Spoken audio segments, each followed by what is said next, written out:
The last engineer on Nova Station. Static crackled through Nova Station's aged communication system as Marcus Chen completed his daily maintenance log. Nova Station engineering log, day 847. Main reactor efficiency at 68%. Life support stable. Station structural integrity holding at acceptable levels. He paused, running a grease-stained hand through his dark hair. And I'm still talking to myself. The station's metallic corridors echoed with the hollow sound of his voice. 3 years ago, Nova Station had bustled with activity, serving as humanity's furthest outpost in the Orion Arm.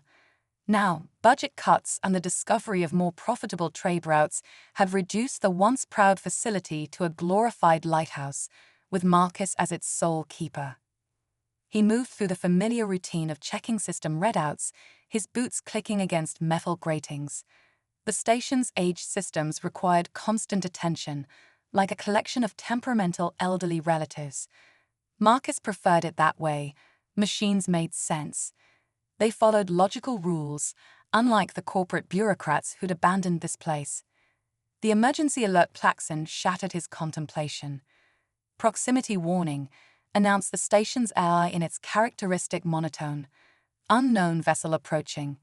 Configuration does not match known registry.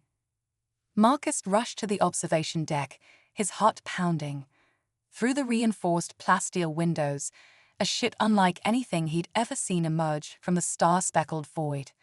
Its hull gleamed with an otherworldly iridescence, organic curves defying traditional spacecraft design. What the hell? He breathed, pressing closer to the window. The vessel's surface rippled like liquid metal, yet it moved with precise control. Its size suggested a personal transport rather than a military or commercial vessel. The ship's engines flared brilliant azure, then sputtered ominously. Marcus recognized the telltale signs of a failing power core. Before he could react, an encoded transmission burst through the station's speakers. Nova Station requesting immediate emergency docking. Critical system failure imminent. Please respond. The voice was distinctly feminine, carrying an ethereal quality that sent shivers down Marcus's spine. He hesitated for only a moment. Standing orders prohibited unauthorized docking, but he hadn't survived 3 years alone in space by blindly following protocol. Unknown vessel, this is Nova Station. Transmitting docking procedures now. Bay 3 is operational. He paused, then added, Be advised, station resources are limited. Understood, Nova Station, and thank you. Marcus sprinted to the docking bay, arriving just as the mysterious ship maneuvered through the magnetic containment field. Up close, its hull seemed to pulse with inner light, like a living thing. The docking clamps engaged with a resonant thunk that vibrated through the deck plates. As the airlock cycled, Marcus grabbed a wrench from his tool belt. Probably unnecessary, but 3 years alone in space had taught him caution. The inner door rised open with a hiss of equalizing pressure. His wrench clattered to the floor. The figure that emerged stood nearly 2 meters tall, with skin that shimmered like moonlight on water. Geometric patterns of bioluminescence traced elegant curves across her face and exposed arms, pulsing gently in time with her movements. Her hair, if it could be called that, flowed like liquid starlight. But it was her eyes that caught and held Marcus' attention. They swirled with colors that shouldn't exist in nature, deep and ancient as the cosmos itself. She spoke, her voice carrying that same otherworldly resonance he'd heard over the comm. I apologize for the intrusion. My ship's quantum manifold suffered an unexpected cascade failure. She gestured elegantly toward the vessel. I don't suppose you have experience with 7th-generation crystalline matrix drives. Marcus found his voice, though it emerged rougher than intended. Can't say that I do. But I've kept this heap of outdated tech running for 3 years solo. I'm pretty good at improvising. A subtle shift in her bioluminescent patterns suggested amusement. Improvising. How charmingly human. She inclined her head slightly. I am Kara, and you are? Marcus Chen, Last engineer on Nova Station. He managed a crook smile. Also first, only, and probably worst tour guide in this sector. Welcome aboard. A pleasure, Marcus Chen. She stepped forward, moving with impossible grace. I find myself in need of both an engineer and a hiding place. Perhaps we can help each other. Before Marcus could respond, warning klaxons blared again. The station's AI announced. Multiple vessels detected entering sensor range. Configuration matches Centaurian battle group profiles. Kara's patterns flared with what Marcus interpreted as alarm. They followed me. I didn't think they could track the quantum wake. She turned with impossible eyes on him. I must ask more of your hospitality, Marcus Chen. Those ships carry beings who wish me harm. Marcus glanced between the mysterious alien woman and the docking bay's sensor display, where multiple angry red dots approached his station. 3 years of isolation and now this. A smile tugged at his lips, the first genuine one in longer than he could remember. Well, he said, reaching for his tool belt, looks like today just got interesting. The royal fugitive. Marcus's fingers flew across the station's ancient control panels, initiating emergency protocols he'd never expected to use. Computer, activate dormant defense systems. Route auxiliary power to the shield grid. Unable to comply, the AI responded. Shield generators operating at 23% capacity. Kara moved beside him, her bioluminescent patterns shifting to deeper blues. Your station's defenses won't hold against Centaurian weapons. Their quantum disruptors will tear through them like fabric. Then we'll have to get creative. Marcus pulled up a holographic display of the station's infrastructure. Nova Station wasn't built for beauty. It's a maze of maintenance shafts and redundant systems. We can use that. The pursuing ships drew closer, their sleek forms now visible through the observation windows. Unlike Kara's organic-looking vessel, these were angular predators, bristling with weapon ports. They're going to demand you surrender me, Kara said quietly. Her patterns pulsed with what Marcus was beginning to recognize as anxiety. I should tell you what you're risking yourself for. Let me guess, Marcus replied, not looking up from his work. Runaway royalty. Kara's patterns flashed in surprise. How did you? 3 years alone gives you lots of time to read. The way you move, the complexity of your ship's design, he shrugged. Plus, those aren't standard military vessels out there. They're too fancy, personal guard ships. A soft chime indicated an incoming transmission. Marcus took a deep breath and activated the comm. Nova Station. A deep voice resonated through the chamber. This is Commander Vex of the Centaurian Royal Guard. You are harboring a fugitive of the Luminary Empire. Surrender her immediately. Marcus caught Kara's eye. She shook her head slightly, her patterns dimming to almost nothing. This is Marcus Chen of Nova Station, he responded. We're a civilian research facility under Earth jurisdiction. I'm not authorized to surrender anyone without proper documentation. Your station is obsolete, human, Vex growled. Do not test us. Princess Kara must return to fulfill her duties to the Empire. Marcus mouthed princess at Kara, who managed to look both regal and embarrassed simultaneously. Send over your authorization codes. Marcus stalled, fingers working furiously at his console. I'll need to verify them with Earth Command. You dare to demand. I dare to follow proper procedure, Marcus interrupted. Unless you want an interspecies diplomatic incident, I'm recording this conversation for Earth Command review. There was a long pause. Marcus used the time to finish his modifications to the station's systems. Besides him, Kara watched with growing curiosity. You have 1 hour to verify our credentials, Vex finally responded. Then we take her by force. The transmission cut off. That won't hold them long, Kara said. Once they realize you're alone here, they won't be talking to me in an hour. Marcus grinned. They'll be too busy chasing sensor ghosts through an asteroid field. He brought up a new display, showing a cascade of false sensor readings he'd programmed to emanate from a nearby asteroid cluster. Old prospector's trick. The rocks out there are rich in magnetite. Plays hell with quantum sensors.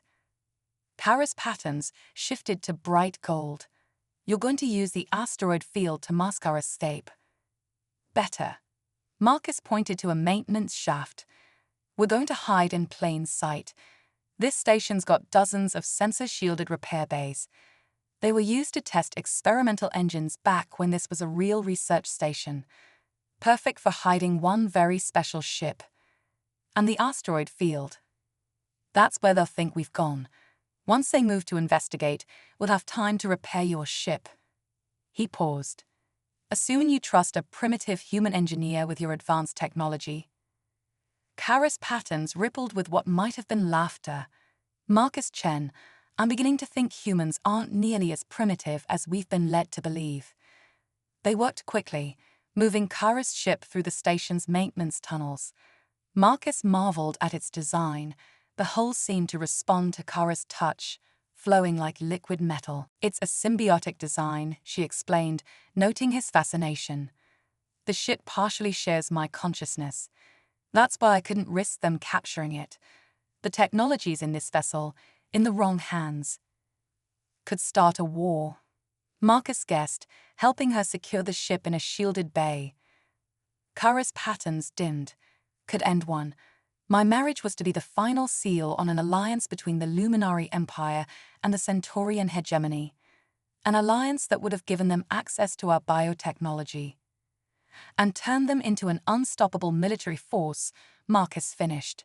He'd seen enough of history to recognize the pattern. I couldn't let that happen. Her patterns swirled with determination. But I never expected to find help from, well, a grease monkey at the edge of space. Marcus smiled. Sometimes the best hiding place is somewhere nobody thinks to look. Warning klaxons interrupted them. Multiple ships entering asteroid field, the AI announced.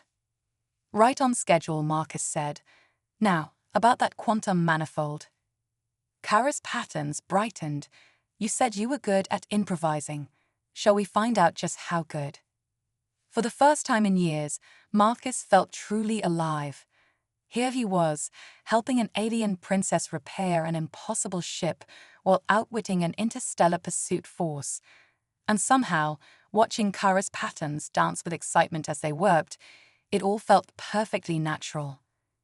The hour passed quickly as they worked, their different approaches to technology creating an unexpected synergy. Where Kara understood the underlying principles of her ship's quantum systems, Marcus's practical experience helped them adapt available materials to effect repairs. Just as they were finishing, the station's eye spoke again. Warning. Pursuit vessels have detected the deception. Returns to station vector. Marcus and Kara shared a look. The real challenge was about to begin. Unlikely alliance. Commander Vex's voice boomed through Nova Station's communications system, rage evident in every syllable. You dare deceive the Royal Guard. Your station will be reduced to atoms. Marcus worked frantically at his console, rerouting power through secondary systems. Beside him, Kara's bioluminescent patterns pulsed with rapid calculations as she integrated her ship's quantum systems with the station's aging infrastructure. They're charging weapons, she announced, her patterns flashing warning reds. Their first strike will target your main reactor. Let them, Marcus replied with a grim smile. I've got a few tricks left. 3 years of solitude gives you plenty of time to make modifications. The station shuddered as the first quantum torpedoes struck.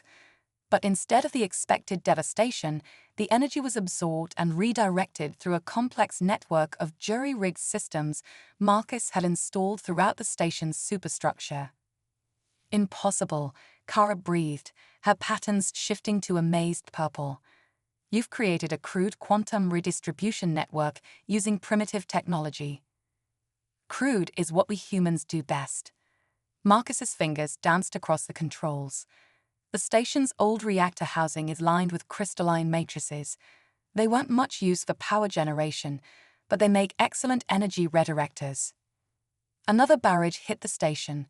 This time, the absorbed energy was channeled directly into Kara's ship's repair systems, accelerating the quantum manifold's regeneration. "Your species continues to surprise me," Kara said, adjusting the flow of power.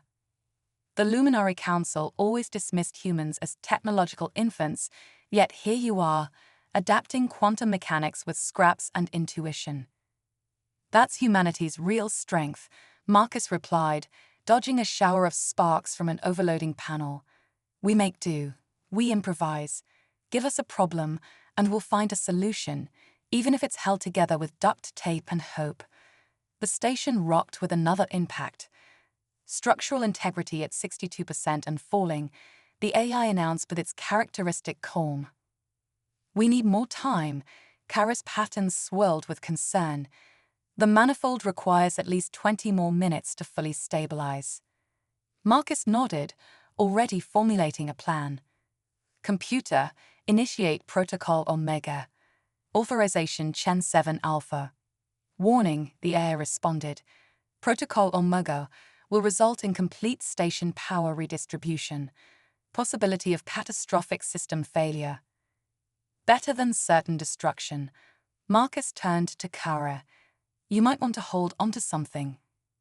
Throughout the station, emergency systems activated in precisely the wrong way. Waste heat was vented in controlled bursts, creating a cloud of superheated plasma around the station. Magnetic containment fields fluctuated in apparently random patterns, generating waves of interference that played havoc with the Centaurian ship's targeting systems. "Clever," Kara observed, her patterns shifting to admiring gold. "Using your station's weaknesses as weapons." "Sometimes being primitive has its advantages," Marcus replied. "They're so focused on their advanced technology, they forget the basics. Like how heat affects sensor readings or how magnetic fields can." A massive explosion rocked the station, sending them both sprawling. Marcus helped Kara to her feet, noting how her patterns flickered with pain. "Are you all right?" "I'm fine," she assured him, though her patterns suggested otherwise. "But that last hit damaged the quantum containment field. If it fails completely, the manifold will collapse," Marcus finished, taking half the station with it. Kara's patterns dimmed to nearly black. "I'm sorry, Marcus. I never meant to bring this destruction to your home." "Hey," Marcus caught her hand, feeling that strange resonance that seemed to occur whenever they touched. "This station stopped being a home long ago. It was just a place to hide from the universe, until you showed up." Her patterns brightened slightly, swirling with complex emotions he couldn't quite read. "Still, I can't ask you to sacrifice everything for me." "You're not asking. I'm choosing." He squeezed her hand.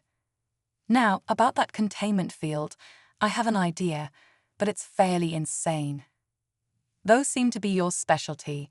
Kara's patterns rippled with what he now recognized as amusement. Marcus outlined his plan quickly. It was dangerous, possibly suicidal, and depended on precise timing. It also required them to trust each other completely. "It could work," Kara admitted, her patterns shifting through analytical blues. "But the energy transfer would need to be exact. Too much or too little. Then we'll have to get it exactly right." Marcus began the preparations. "You know, where I come from, dancing is traditional before any potentially fatal endeavors." Kara's patterns flickered with surprise and something else, something warmer. "Is that your way of asking me to dance, Marcus Chen?" "Maybe," he grinned, "though I should warn you, I'm pretty terrible at it." "Then it's fortunate," she replied, her patterns forming intricate, beautiful sequences, "that I'm an excellent teacher." As they worked to implement Marcus's desperate plan, their movements fell into a natural rhythm, human intuition and luminary precision, creating a harmony neither of them had expected. Outside, the Centaurian ships continued their assault, unaware that their targets had found something worth fighting for, and perhaps dying for, in each other's company. The next few minutes would determine not just their fate, but possibly the future of human luminary relations. And somehow, dancing on the edge of destruction, they both felt more alive than ever before. Hearts and circuits. Time seemed to slow as Marcus and Kara executed their desperate plan. The station's remaining power systems groaned under the strain as Marcus rerouted every available joule of energy through his improvised quantum transfer network. "Ready?" he asked, hand hovering over the final activation switch. Kara's patterns pulsed with determination as she interfaced with her ship's systems. "Ready, though I still think you're mad for attempting this." Madness is a human specialty. Marcus took a deep breath, initiating transfer in 3, 2, 1. He threw the switch. Immediately, the station's lights dimmed to emergency levels as power surged through the crystalline matrices. Kara's form began to glow intensely, her natural bioluminescence amplified by the quantum energies flowing through her into the ship's damaged manifold. "Status," Marcus called out, fighting to keep the power flow stable. "Integration at 60%, Kara responded, her voice carrying an otherworldly resonance. "The manifold is accepting the energy, but—" She gasped as a surge of power caused her patterns to flare blindingly bright. Marcus's heart clenched. "Kara." "I'm fine," she managed, though her patterns flickered erratically. "Continue the transfer. We're too close to stop now." Outside, the Centaurian ships had ceased their attack, their sensors presumably confused by the massive energy readings emanating from the station. Commander Vex's voice crackled through the comm system, distorted by interference. "What manner of deception is this, human? What are you doing to her?" Marcus ignored him, focusing entirely on maintaining the delicate balance of power. One mistake, one miscalculation, and the energy could tear through both Kara and the station. 80%, Kara announced, her voice strained. "The quantum matrices are realigning." Warning klaxons blared as the station's systems approached critical levels. "Structural integrity failing," the AA warned. "Power core destabilizing." "Just a little longer," Marcus muttered, his hands dancing across the controls. Sweat dripped from his brow as he fought to keep the transfer stable. He could feel the heat building in the station's superstructure, hear the ominous creaking of overstressed metal. Kara's patterns suddenly shifted to brilliant gold. Integration complete. The manifold is restored. Marcus immediately began powering down the transfer system, but a sudden impact rocked the station. One of the Centaurian ships, apparently tired of waiting, had resumed its attack.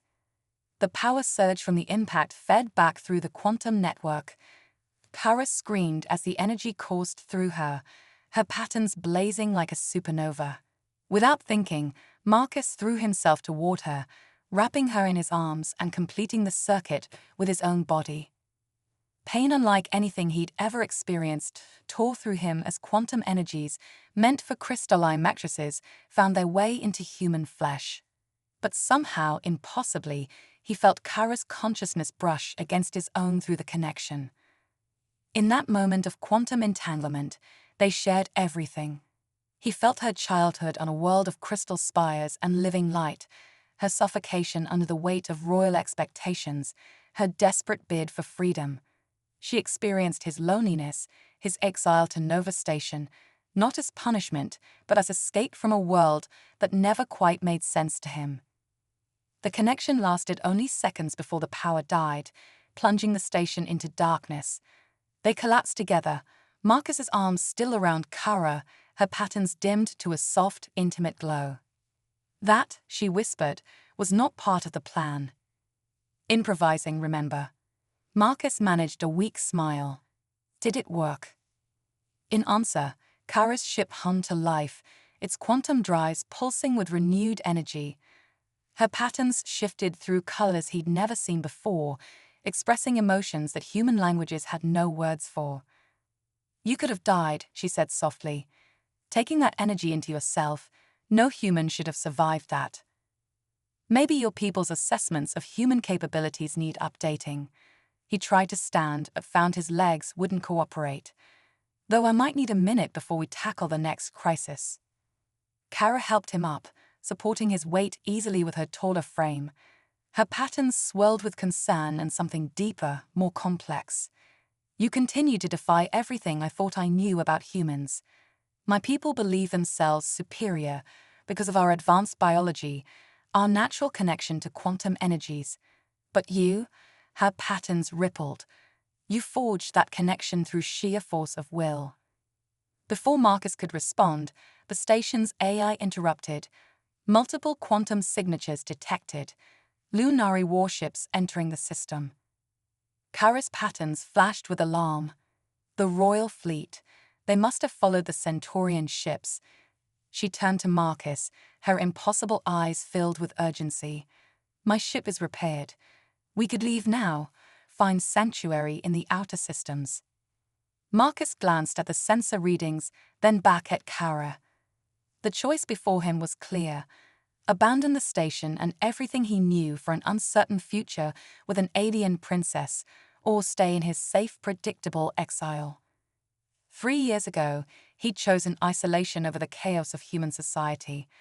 Now, looking at Kara's swirling patterns and feeling the echo of their quantum connection, chaos suddenly seemed far more appealing. Well, he said, managing a roguish grin despite his exhaustion, I hear the outer systems are lovely this time of year.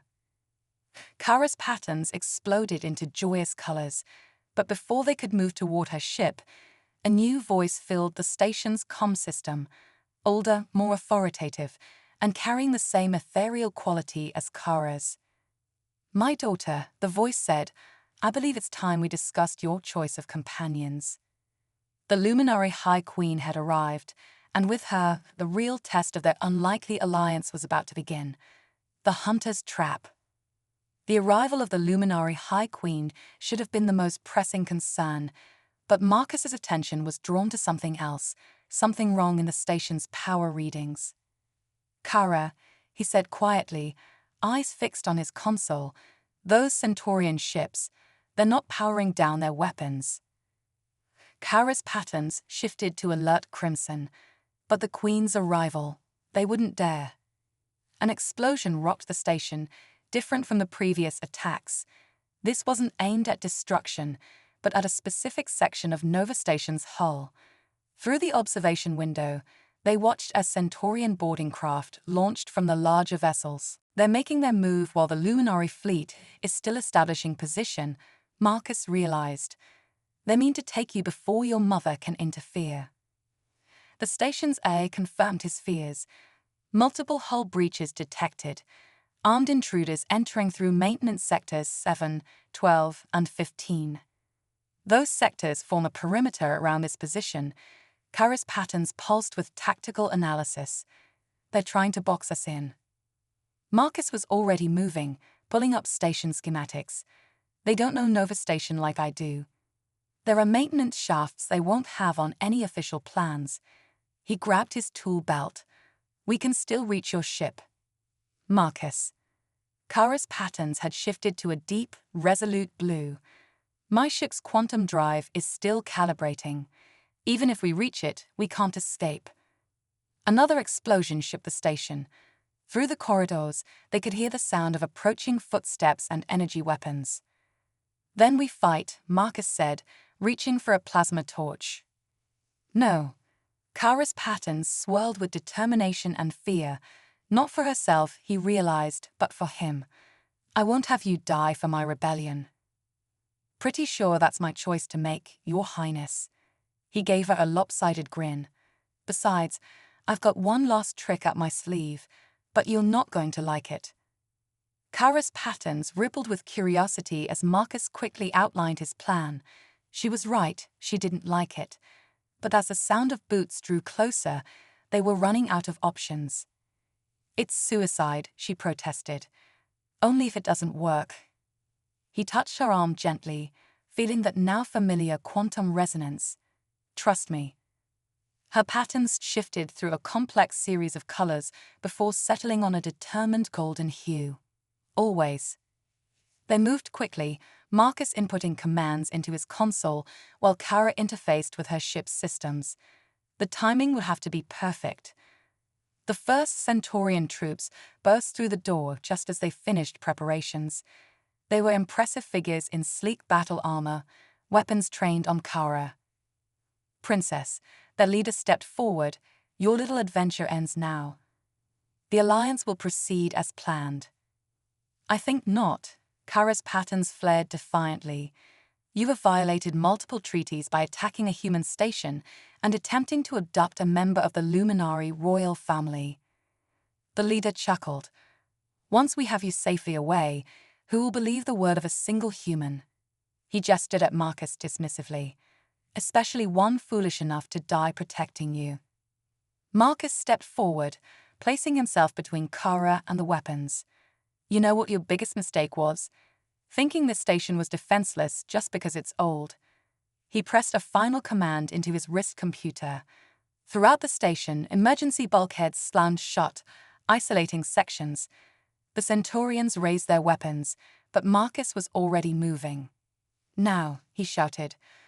Kara's patterns flashed brilliant white as she activated her ship's quantum field.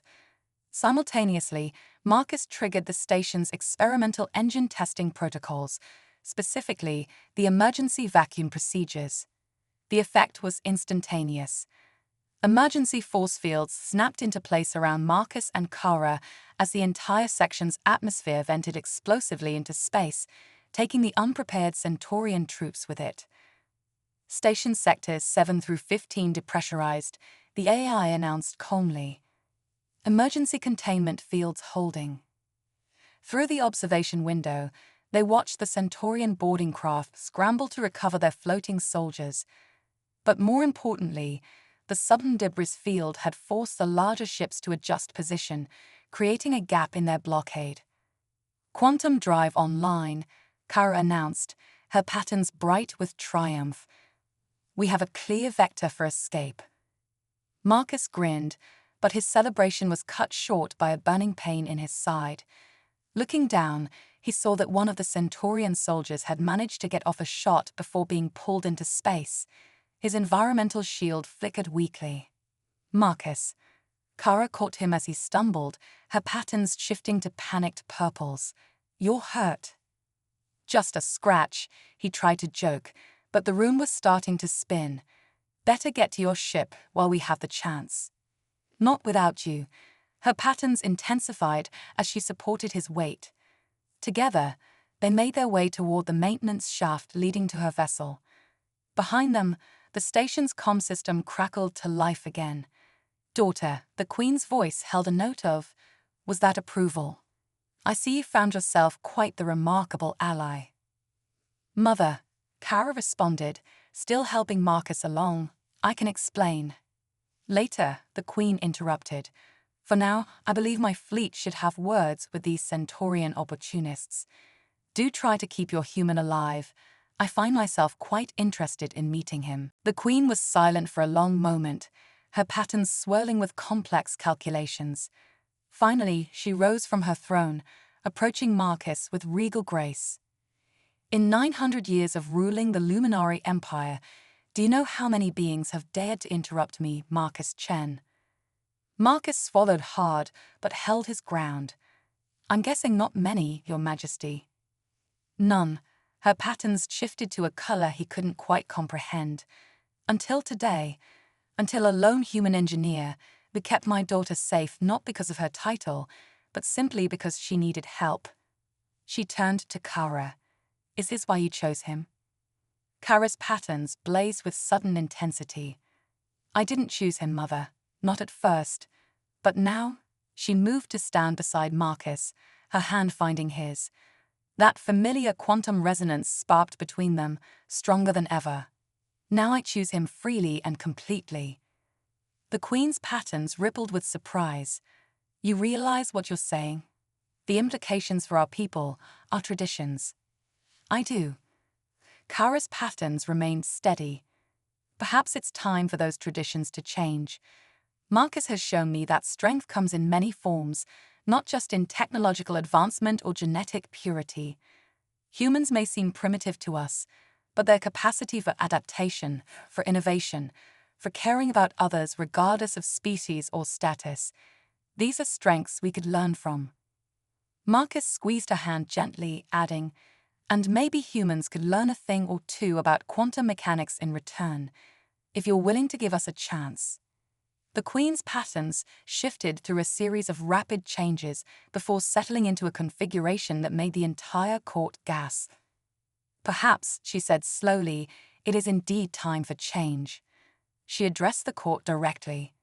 The attempted Centaurian coup has proven the wisdom of my daughter's actions. The proposed alliance is hereby dissolved. Turning back to Marcus and Kara, her patterns softened. As for you two, I find myself curious to see what other changes you might bring to our empire, together. As the court erupted in a dazzling display of surprised and excited patterns, Marcus turned to Kara. Did we just get your mother's blessing? Kara's patterns swirled with joy and mischief. I believe we did. Though I should warn you, royal courtship rituals can be quite intense. Marcus grinned. More intense than quantum transfers and space battles. Much more. She leaned closer, her patterns intimate and promising. Are you ready for another adventure, Marcus Chen? Looking into her impossible eyes, feeling the quantum resonance that connected them, Marcus knew there was only one possible answer. With you, always. Breaking traditions. 1 year later, Nova Station had changed. Where once empty corridors echoed with solitude, now they hummed with activity. Humans and Luminari worked side by side, the station serving as the first joint research facility between their species. Quantum technology merged with human innovation, creating possibilities neither civilization had imagined before. Marcus stood in his old workshop, now transformed into a state-of-the-art laboratory, watching as a young human engineer collaborated with a Luminari scientist. Their project, adapting quantum manifold technology for use in human ships, would have been unthinkable just a year ago. Admiring your handiwork. Kara's voice came from behind him, her patterns swirling with affection as she wrapped her arms around his waist. Our handiwork, he corrected, turning to face her. Her patterns had grown even more complex over the past year, incorporating colors he'd never seen before their quantum bonding. The ceremony, performed 3 months ago, had linked them at a level few thought possible between their species. The Council of Elders is still in shock, Kara said, her patterns rippling with amusement. They never expected the exchange program to be so successful. Humans learning quantum mechanics, Luminari adopting human problem-solving methods. We do tend to exceed expectations. Marcus grinned, remembering how many had doubted this project would work. Speaking of which, how's your mother handling the latest proposal? Kara's patterns shifted to excited golds and silvers. She's approved it. The first human Luminari colony will break ground next month. A true collaborative settlement built on mutual respect and understanding. And to think, Marcus mused, it all started because a princess decided to run away from an arranged marriage. No, Kara corrected, her patterns intense. It started because a lonely human engineer chose to help someone in need, regardless of the consequences. She touched his face gently, sending quantum tingles through their bond. You changed everything, Marcus.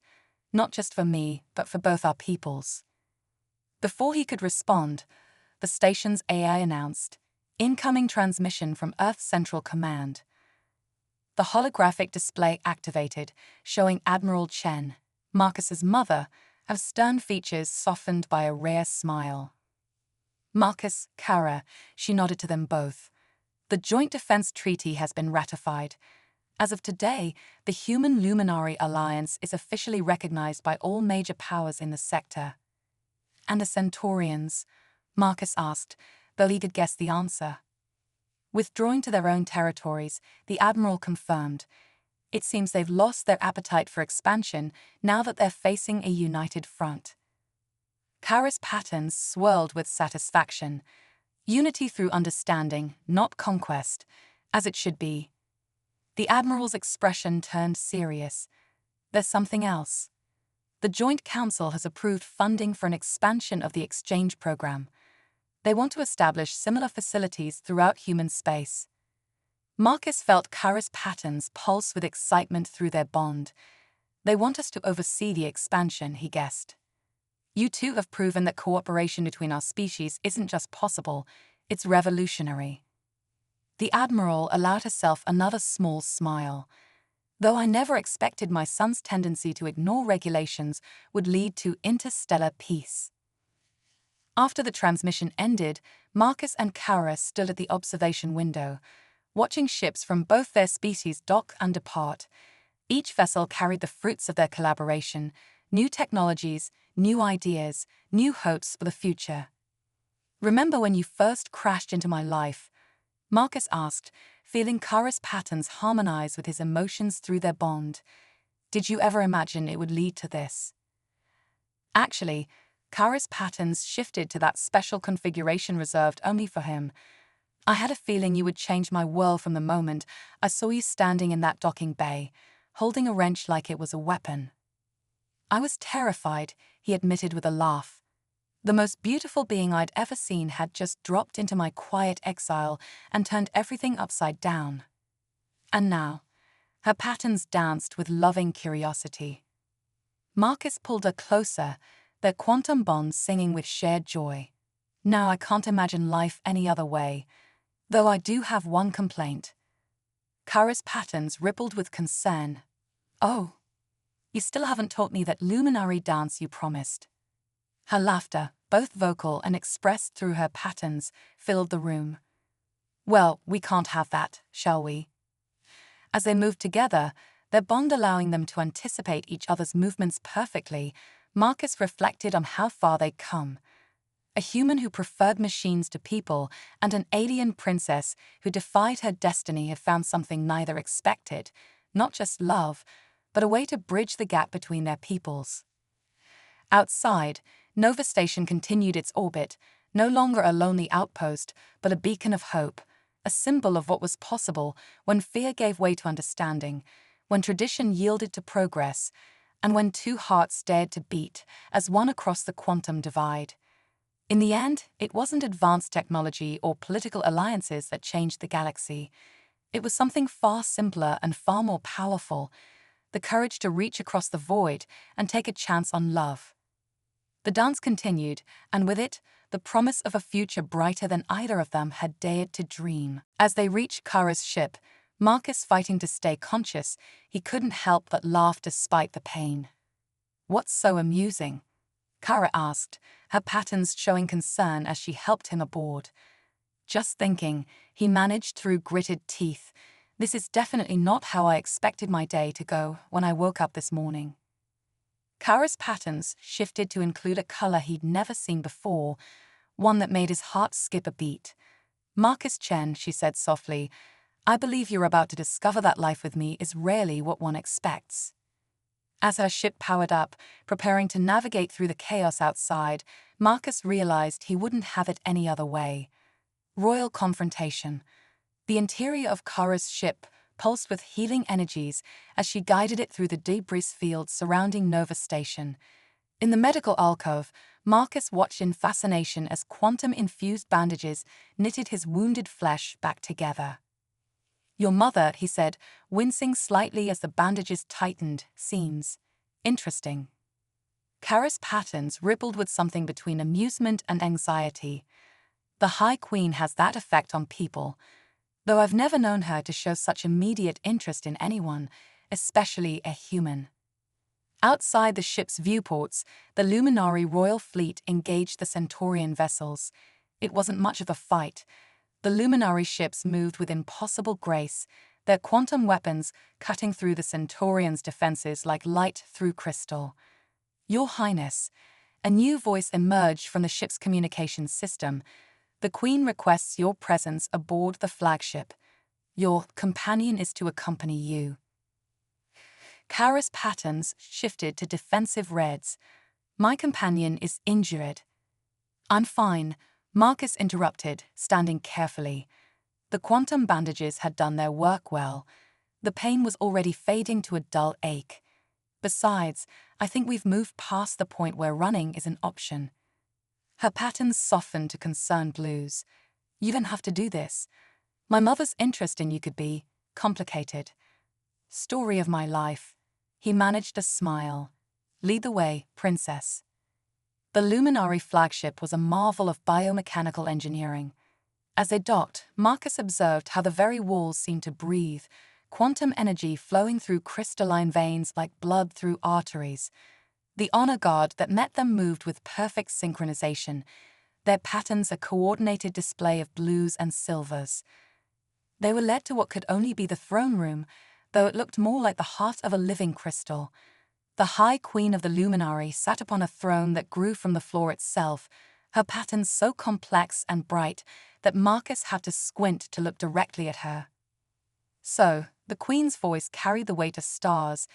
This is the human who helped my daughter break about 17 different royal protocols. Her patterns shifted, becoming almost amused, and managed to humiliate an entire Centaurian battle group in the process. Marcus bowed, hoping he wasn't committing some terrible diplomatic faux pas. In my defense, Your Majesty, I didn't know about most of those protocols until after I'd broken them. A ripple of shocked patterns passed through the assembled court at his casual tone, but the Queen's patterns brightened with interest. Tell me, Marcus Chen, why did you help my daughter? You must have known the risks. Honestly.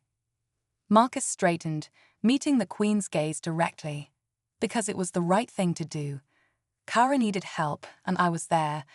The politics, the protocols, the potential consequences, none of that mattered as much as helping someone in need. Even if that someone was an alien princess fleeing her royal duties. Especially then. Marcus's voice hardened slightly. No one should be forced into a marriage they don't want, particularly not one designed to start a war. The Queen's patterns shifted to analytical blues. The alliance with the Centaurians would have secured our borders, given us access to vital resources. It would have given them access to your quantum technology, Marcus interrupted, earning more shocked ripples from the court.